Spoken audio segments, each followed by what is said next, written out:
Good morning and welcome to After GMS. You guys missed it. The weirdest thing just happened. Some stranger, some random guy I'd never even seen before in my life just ran in here and started doing like the salsa merengue. Just joking. That was our director, George. I think he was having some fun this morning, but how wild would that have been if we didn't know who that was?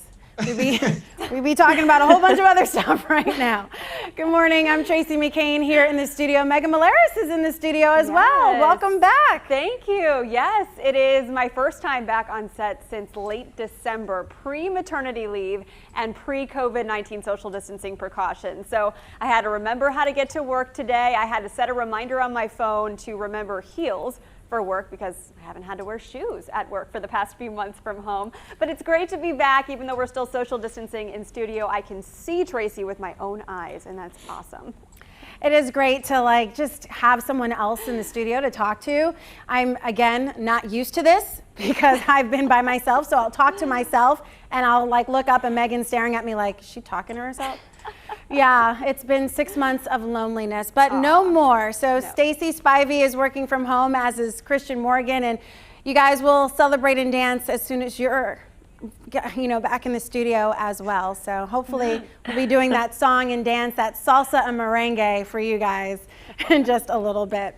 All right, we want to start with our forecast. Christian Morgan, it was cool this morning. I actually needed a sweater when I headed out at dark 30.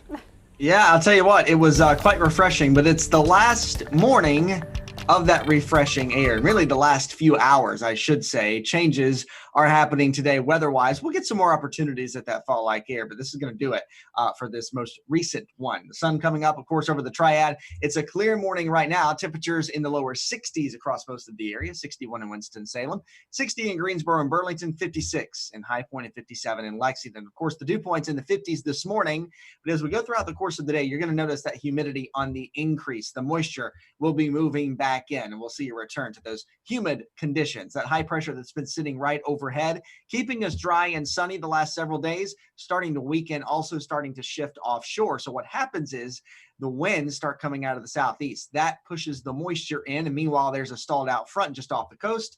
The air overrides that front. It helps create those clouds, also gives us a little better chance for some showers and storms. Notice that little band of high clouds moving inland from coastal North Carolina. We'll start to see some of that push closer into the Triad, and our weather is really going to move backwards today. Normally, we notice things going west to east. The motion today is going to be from the east to the west with those clouds increasing, although I think most of us stay dry today. Stray shower or storm not totally out of the question, but the better chances for rain come later in the week. Topping out at 83 today, much warmer tonight than we have been the last several nights, in the upper 60s and low 70s under mostly cloudy skies. Now, talking about the tropics, there is this area near the island of Bermuda that the National Hurricane Center is watching. It has about a 40% chance of developing into a tropical depression later this week. Regardless of that, it's going to push closer to North Carolina, basically just increase our rain chances, regardless of what happens with it. So we shouldn't have to be too concerned, although we will watch it, just knowing that it's 2020 and also knowing the time of year that it is. Meanwhile, there's also two other tropical storms out in the Atlantic that formed yesterday. Tropical Storm Paulette and also Tropical Storm Renee. Both of these right now don't look to be a concern to us in North Carolina. Tropical Storm Paulette will be a little slower to weaken, likely staying a tropical storm through the rest of the week. Tropical Storm Renee will move into a little more favorable condition for development. So it likely becomes a hurricane later this week and then makes a turn back out to sea. Again, not expecting these to be a concern to North Carolina at the moment. If that changes, we will let you know. Here at home, the 7-day forecast, the nice weather now really starting to come to an end today, mainly dry today, but those rain and storm chances go up through the second half of the week. Wednesday, Thursday, Friday, and really even into the weekend look to be pretty gray, pretty soggy at times with a good chance for scattered showers and storms, guys. Oh, I love the cooler temperatures in the morning. It's just so refreshing, a little brisk, but refreshing because we're normally, at 75, at 2:30 in the morning. What kind of a overnight temperature is that? Oh, I know. I've been spoiled with this taste of fall-like air. Now it's leaving, and now I'm sad. Oh, well, we've got something to cheer you up. Let's talk about the Carolina Panthers. How about that? It is week 1 of the NFL season. This Sunday, we'll see the Carolina Panthers back in action. The team making adjustments to their roster, including a new head coach and coaching staff for that matter. These past few days and months have been ones to watch. Stacy, get us updated on the excitement for the new season. Yeah, well, as I talk about it, we definitely want you to weigh in on what you think will happen this season. Do you think that they'll make it to the Super Bowl? Do you think it'll be a winning season? Maybe better than last year, or maybe a losing season? Go ahead and let us know what you think, your predictions for this year in the comment section below, and let us know. So while you do that, here's the latest Panther news this morning. We'll get our first real look of the Panthers team on Sunday. Coach Matt Rhule completed his final roster yesterday. Carolina will host the Las Vegas Raiders at 1 p.m. inside of Bank America Stadium, but no fans will be allowed in the stands. But you can catch that game right here on WFMY News 2, your official station of the Carolina Panthers. I know people are just, no matter what the outcome of the season is, they're just excited that football is back and that they are, that they're actually going to be playing. So, guys, what are your outlooks for this season? I just wrote on Facebook, I'm hopeful for a great season. And great to me just means, winning not only some games, but really coming together as a team.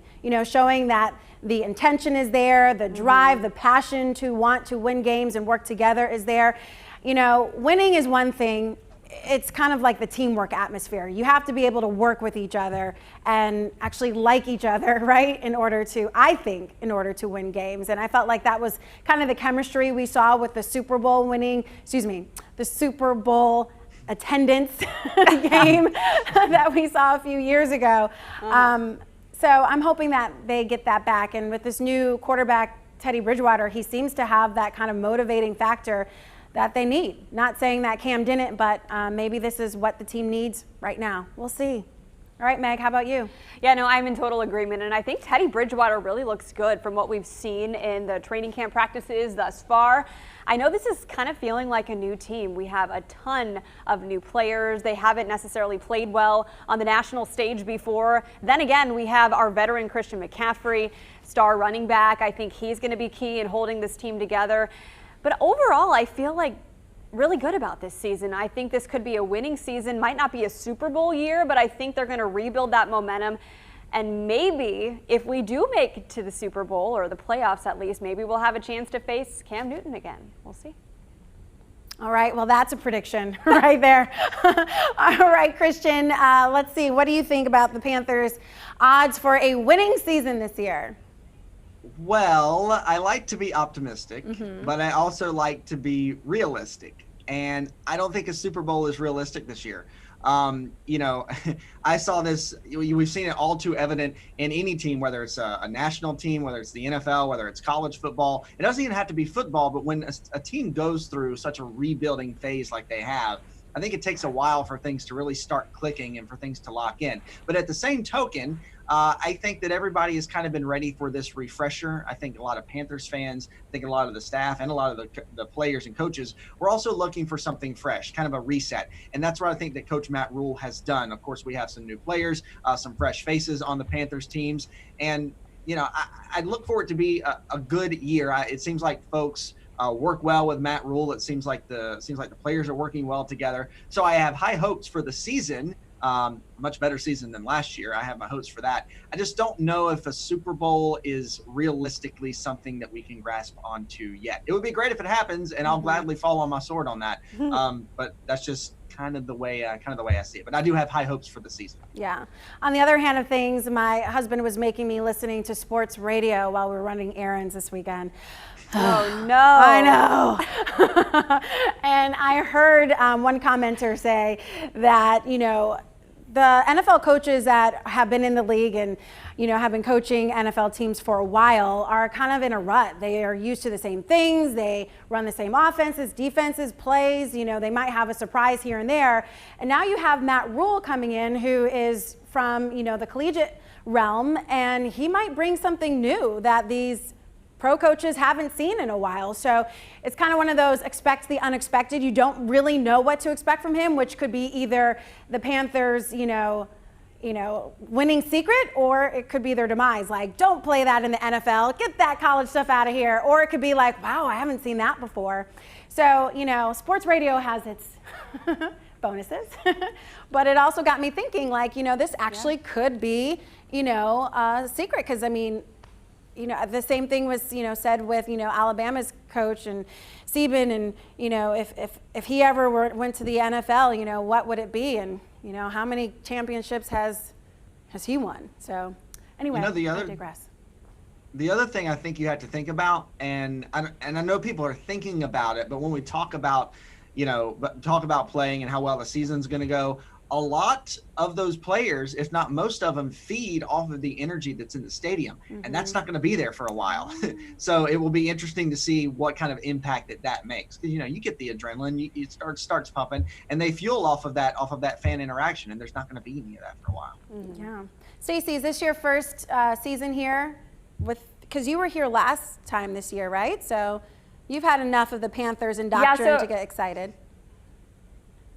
Yeah, I guess it's my second season. I'm still trying to figure out everything. And I mean, I've never actually been to a Panthers game, and I was really hoping to do that this season. Obviously can't right now, but maybe I will, and then maybe I'll get the hype. I grew up and was kind of raised a Dallas Cowboys fan. I'm not one of those like crazy fanatics, but I do support that team most of the time.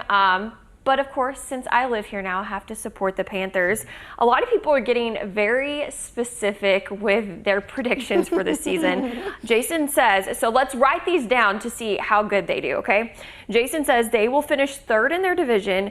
New QB and coaches will be lucky to win 5 games. Let's see. David says 10-6 if they play a full season.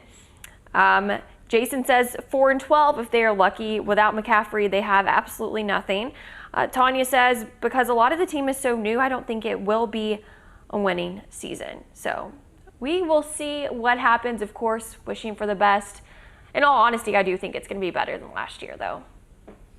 Yeah, I mean, I don't remember their record last year, actually. I mean, sometimes the games were so close that you just kind of got mad at your TV and started screaming and stomping that you didn't want to watch the outcome.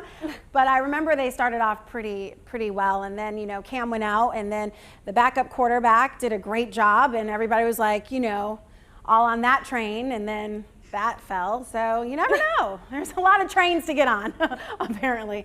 Just not the one to the Queen City, because there are no fans in the stands. Yeah. What a bummer. I know. Remember, Kyle Allen. I mean, that was an interesting season last year, but we are certainly ready for better things ahead this year.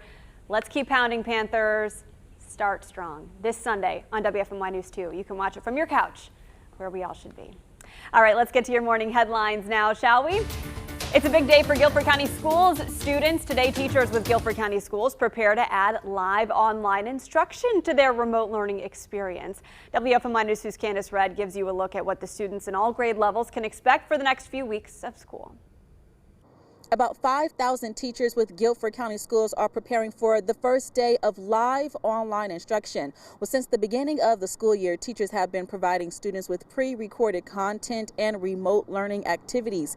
But now teachers will add live instruction, virtual small group sessions, and individual check-ins with students. The school district says all teachers have been provided with common instructional resources and materials to get the job done. Well, Google Apps for Education, such as YouTube, will also be added to the district's online learning management system. The school leaders say the new tools will help make the remote learning experience easier for teachers, students, and parents. But right now, you're looking at the remote instruction plan for all grade levels. Teachers will deliver live lessons 4 days a week with small group and individual check-ins on Fridays. Along with the live lessons, teachers will also still record and post lessons online for students to access when needed. Remember, as part of the school district's reopening plan, students will be able to enter the classroom for in-person instruction no sooner than October 20th. But then again, that's all based on COVID-19 testing, data, and trends. For more details, all you have to do is visit our website, WFMYnews2.com.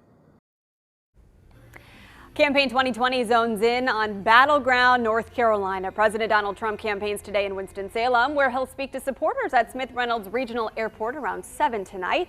The event website is promoting tickets, but it's unclear how many people will be allowed at that event. Traffic will be rerouted away from the airport in and around the streets. Several will close in preparation of the president's visit. Democratic presidential nominee Joe Biden released a statement in response to the president's visit. He said in quote, President Trump's mismanagement has cost too many North Carolinians their lives and livelihoods, with communities of color bearing the brunt of the devastation. Joe Biden went on to write, quote, he has looked away from North Carolinians in a need of a lifeline, even as his wealthy corporate donors get ahead, end quote. In your COVID-19 headlines, India surpassed Brazil as the country with the second highest number of COVID-19 cases that are confirmed. The nation reported more than 90,000 new infections Monday. Both countries have more than 4 million confirmed cases. The U.S. remains the country with the highest number of recorded cases at 6 million, according to Johns Hopkins. Looking at data here at home, North Carolina health leaders say they have incomplete data from hospitals because of a technical glitch. They've been unable to fully update hospitalization numbers since Friday. So the latest report appears low. It shows 765 people battling serious cases of the viruses in hospitals across the state. But health leaders say the actual number is probably higher than that. Meanwhile, another 1,000 people tested positive for COVID-19 in North Carolina yesterday. That number is far down from normal, but testing was also down because of the holiday weekend. Okay, now let's get to our next talker. We all know North Carolina weather can be a roller coaster, but I think that some other states are really going to one-up us this year, specifically Idaho and Colorado. It's literally weather whiplash out west. It was hot and sunny and near 100 degrees for Labor Day, and now they're gearing up for snow. Pretty crazy to think about. Just check out this 7-day forecast this week in Denver. 92, sunny and warm on Monday, then today a high of 36 and snow. By the weekend, it'll be like it never happened with temperatures back in the 80s. And then this GIF sums up how a lot of people are feeling about this, saying, "How dare you, Colorado?" And here's when the cold front went through in Idaho. It was 85 at 5 o'clock last night, and just 2 hours later, it was 41 degrees. And there's the snow. It's already coming down along some mountain roadways this morning. I mean, what? 92 degrees to 36 degrees. I feel like your whole body would just be in shock. Yeah, your whole body, your whole thought process. I mean, what do you wear? You're wearing shorts and tanks and flip-flops one day, and the next day you're wearing a full, fur coat and a hat. I just don't get it. So, Christian, can we blame this on 2020, or is there a meteorological explanation for this? The simple way is, it's just 2020, and you can say it, and we can move on and be done. It is pretty crazy, though. It's an extremely strong area of low pressure and cold front that's dipping south. So this is really Canadian high pressure, really, really cold high pressure. That's, not high pressure, low pressure. It's a low pressure system, getting way ahead of myself. But it's a really strong cold front that's moving down, and it's actually a front that will get close to us later in the week. It will stall out and lose all of its steam, though, before it makes it to us. So don't get your hopes up for any of that really cold weather. But it is quite funny that you're forecasting 90s. At the same time, there's a winter weather advisory in place yesterday afternoon. And so they took about a 60-degree temperature drop from yesterday afternoon until this morning. And they're expecting snow on the ground. But even more so, this has really been talked about and really hyped up a lot on social media that I've seen. And very rightfully so. It's had a lot of coverage. But the one thing I feel like meteorologically that hasn't had a lot of coverage is the wind with this storm. I mean, winds are gusting up to 100 miles per hour in some places. So while it might be 30 degrees, it feels like it's -3, -4, -5 degrees outside. So it's incredibly cold. It's, we talk about really our extreme humidity and heat that we've had here in North Carolina and walking out to some fall air in the 50s. And we're like, oh, this is shocking. Can you imagine 90s and then going to bed and then going outside the next morning and it's snowing and 30 degrees and the wind is whipping in your face? It's crazy. I mean, personally, no, I cannot imagine that. And I really don't even want to live anywhere that is happening. I mean, obviously it's not the norm, but it is something that, has become a doozy for that area. So I guess, do you ski, Megan? I mean, might want to head to Denver. I know, right? Yeah, that's just so crazy. I can't believe that type of temperature fluctuation is even possible. We've seen close to those extremes here, not quite 90 to 30, but we've seen days where it's really hot and then suddenly gets really cold, as Christian said, as those fronts move in. But I know a lot of people are starting to ask, Christian, is this indicative of a bad winter to come this year? I mean, given all the other stuff that's happened in 2020, we've had a very active hurricane season. Is there any way to tell what kind of winter this is going to be this early on? Not really. I mean, it's not deterministic, and we kind of throw any long range forecasting like that out the window. There are outlooks that come out from the National Weather Service and the NOAA that expect, here's what things may look like just based on current conditions and the current weather patterns and setups across the entire globe. Same thing kind of goes if you relate it to our hurricane season. Just the current weather pattern that we were in made things so much more favorable for an active hurricane season, like we've seen play out and like is playing out right now, in part because we already had such a warm winter. So the water was already so much, so much warmer. It didn't take as long for it to heat up. So in that same sense, things can kind of set the stage early on to kind of give you an idea of how things may play out. For us, just the early outlooks that I've seen so far, it's right now expected to be a pretty standard winter for us in North Carolina. Of course, what does that mean in North Carolina? It could be, it could be 65 in the middle of January, and then the next week it could be 30. We also have to think back to earlier with our longest snowless streak that we had. We had that one day with decent snow, and it had already been so warm, so it melted away quite quickly. There's just all of those things that kind of go into play, just looking at the broader setup and looking at all the factors in it. But there's really no deterministic way to say it's going to be a bad winter or it's going to be an extremely cold winter. Once we get closer, we'll know more. And it's kind of the old meteorologist joke, ask me tomorrow and I'll know more. But really, that's kind of that's really how it goes. Ask me next month and I'll know more.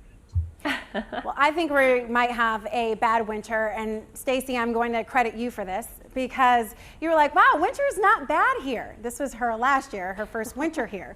And I'm like, no, this is not normally how it is. And she's like, no, I love winters here. It's so perfect. And I'm like, oh, there we go. 2020 is going to be like the worst winter on record.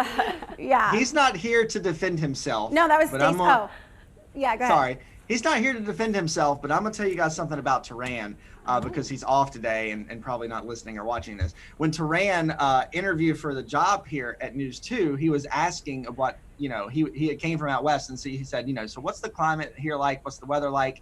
And Tim Buckley, our chief meteorologist, said, it's not really, we don't have any huge weather changes. There's not a lot of hurricanes. We don't have a lot of severe weather. There's really not that much snow, not that much rain. And then Turan got here, and we've had multiple hurricanes. We've had zero snow, tons of rain. I'm just saying. Right. Ever since Turan got here. We're saying Turan and Stacy have jinxed us for the foreseeable future. No, it's all Turan's fault. Oh. No, we'll just blame it on Turan. All right, well, we'll take it. Because, what is it like in Arkansas? Are winters very calm there? Pretty much. It does get kind of cold. We don't see a lot of snow back home. It's mainly ice. Oh. And that does happen pretty frequently. But if it does snow, it's hardly any, and the whole state shuts down. Yeah, I believe it. All right, so similar to North Carolina, ice is the enemy, and the state shuts down for multiple days. Gotcha. Well, I hope that we can have another, easy winter, Stacy. We'll see, but again, we don't ever want to say that again. All right, we need to take another look. Fingers crossed. Fingers crossed. We'll take another look at our forecast, Christian. We've talked a lot about snow, things that are not happening here. Let's talk about the rain that's coming our way. I know, I shouldn't say it because I'm in the weather world, but I love snow. Okay, all right. Sorry for that. Nice weather continues for this morning. You're going to notice that humidity creeping back in, though, as we go throughout the afternoon. Clouds on the increase as well. Tonight, a stray shower or storm, not totally out of the question, but for the most part, we stay dry this evening. Our chances for rain and storms do increase, though, for the second half of the week. Looks to be pretty gray, quite soggy at times, with a really good chance of scattered showers and storms for the rest of the work week and heading into the weekend, too. We're going to have some extra moisture coming into play off the ocean. There's also going to be that area of low pressure near Bermuda that gets closer to us. So really all the factors working against keeping us dry for the next several days, and that'll keep our temperatures a little closer to normal in the lower 80s, and then we slowly start to dry out heading into next week. So hopefully you had a chance to enjoy that nice weather while we had it over Labor Day. Yeah, when Christian said that he loves snow, our entire control room back there erupted with no! Exactly, yes.